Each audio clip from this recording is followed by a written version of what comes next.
तुम कभी जान ना पाओगे हकीकत क्या है।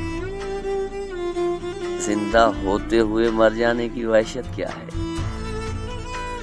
तुम किसी शब मेरी आंखों में ठहर कर तो देखो, रात भर जागते रहने की अजियत क्या है।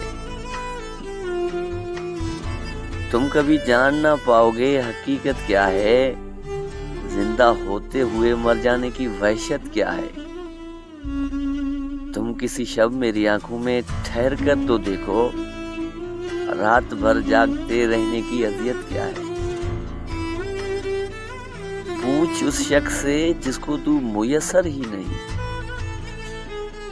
पूछ उस शख्स से जिसको तू मुयस्सर ही नहीं।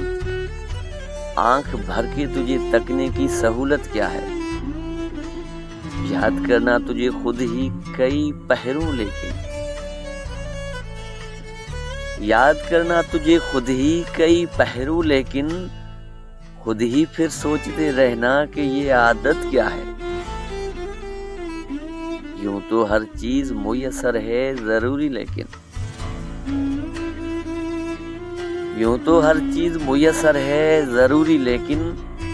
एक सिवा तेरे किसी शय की जरूरत क्या है। तुम कभी जान ना पाओगे हकीकत क्या है। जिंदा होते हुए मर जाने की वहशत क्या है।